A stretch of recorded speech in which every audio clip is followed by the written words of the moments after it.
there. Welcome to the session on sleep, one of my favorite activities. But during menopause, it can really go haywire, right? And you're probably wondering what the heck is going on here. Today we're going to talk about how the hormone part of it, how hormones and nutritional deficiencies can really impact and give you a few helpful remedies that can make a big difference in your rest and rejuvenation. So first we're going to talk about hormones. During menopause, your body produces less estrogen and progesterone. Estrogen helps with serotonin, which is one of our brain chemicals, and it's a precursor to melatonin, which is our sleep hormone. So without enough estrogen, you might struggle to fall asleep or stay asleep. Then progesterone, on the other hand, has a calming effect. It's almost like nature's own sleep aid, and when you have a decline, it can really disrupt your sleep.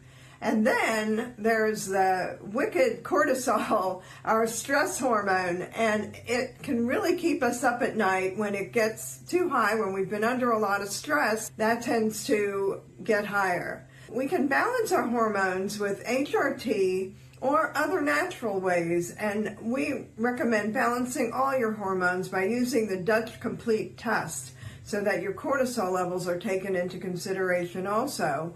Low estrogen can be increased with HRT and other natural ways such as estrogenic food increase, maca root, or phytos like black cohosh, which are known to help with sleep issues. There's also the natural progesterone cream that can be used in the evening to help with sleep. The natural progesterone cream is much more beneficial for this than the capsules that most doctors give. So be sure to use the cream and follow the directions if you have sleep issues. There are also herbs that are known to calm the nervous system that you can take before bed, such as valerian root, passion flower, and ashwagandha. And now there are many supplements that combine herbs with melatonin, which can make it even more helpful, and it's one of my personal favorites, especially if it's time released. Now let's talk about nutrition.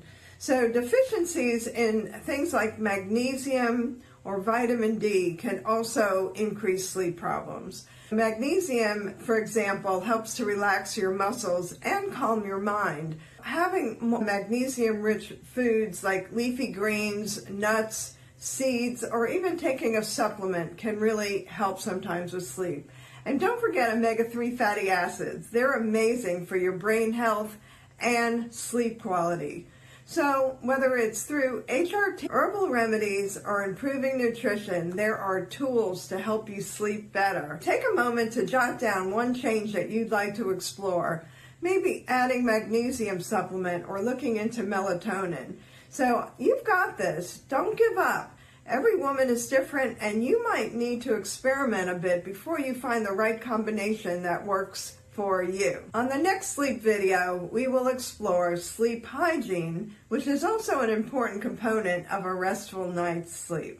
So stay tuned. Hey there, this is the second part of a three-part series on sleep and part of our holistic menopause course. And if you're interested in the entire course, check the link in the description. All right, today we're going to talk about something very simple yet powerful. Sleep hygiene. These are those little habits and tweaks that can make a big difference in how well you sleep. Think of it as setting the stage for your best rest, and I assure you there are some tricks that you may not be aware of in this video because I didn't know about them until just recently. Let's start with your bedroom environment. Is it cool, dark, and quiet? These are the golden rules for women our age. If hot flashes or just your body heats up at night and keeps waking you up, you really need breathable bedding and a fan.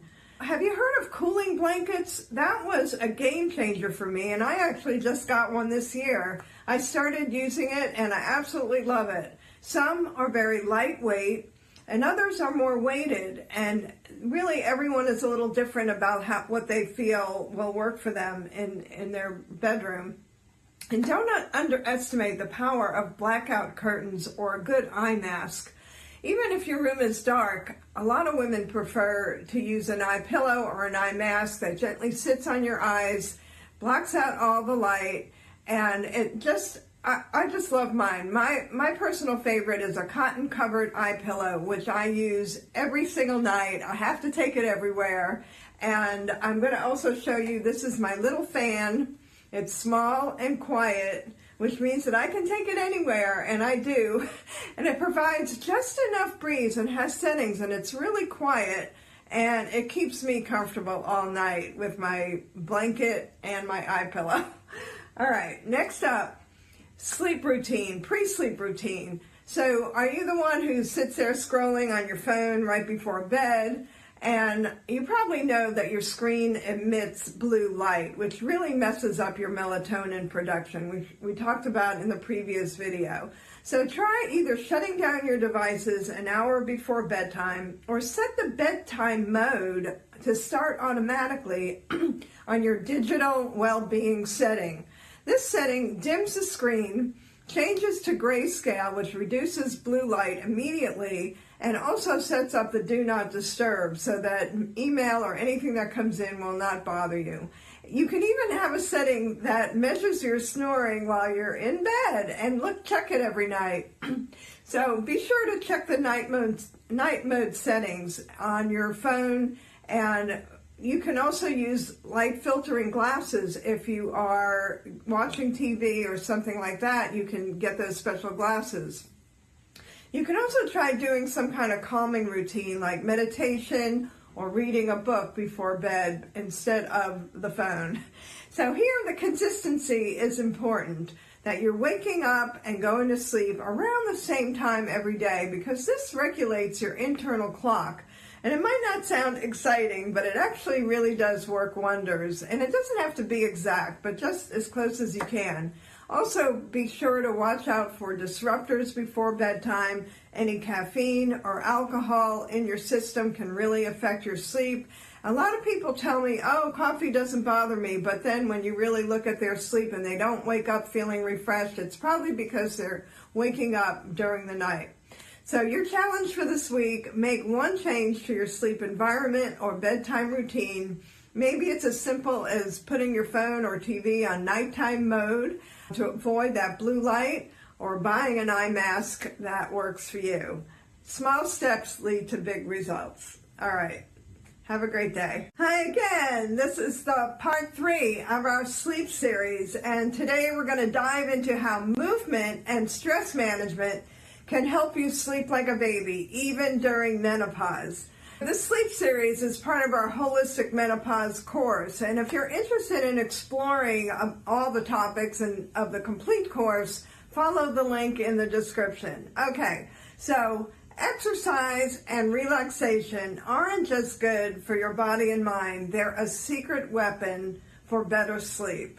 Let's talk more about exercise. Did you know that regular movement can help regulate your hormones and lower your stress? Aerobic activities like walking, fast walking, swimming are really fantastic for getting a great sleep, and strength training can help also. So try to avoid intense workouts too close to bedtime, because that can work out of your favor and cause you to have too much energy. But yoga does help increase flexibility and strength, and the poses help to calm your nervous system and prepare your body for rest, and they can be done later in the day. So stress is really the biggest culprit for sleep troubles, right? Try incorporating mindfulness into your day, and even while you're exercising, and practicing deep breathing or a body scan before bed. These are so helpful that I created a special body scan audio to help you sleep, and you can find the link below. We also know that when we use our diaphragm for breathing, which is right below our rib cage, when you inhale deeply through your belly and then exhale slowly, your parasympathetic nervous system is activated, and that's the part that helps you relax. And it's so important to practice this before bed. So finally, let's talk about lifestyle. On the last video, we went into detail about bedtime routine. So if you need to review that, go to part 2. But did you know that getting outside in the morning sunlight is also a powerful way to support your circadian rhythm? So if you're practicing the nighttime routine, then and also do that morning, that really does help.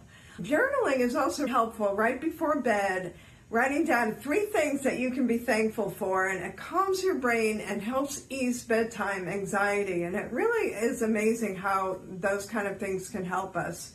So pick an exercise or stress reduction technique to try this week, and be sure to download my relaxation audio that I made just for you and practice that each evening before bed. Not all the tips and tricks that I've shared in this video series will work for every woman, but if you experiment, I promise that you can find a combination that will work for you. It took me a while to find the things that worked well for me personally, and I know that you'll find it too. If you have any questions or comments, leave them below. Thanks.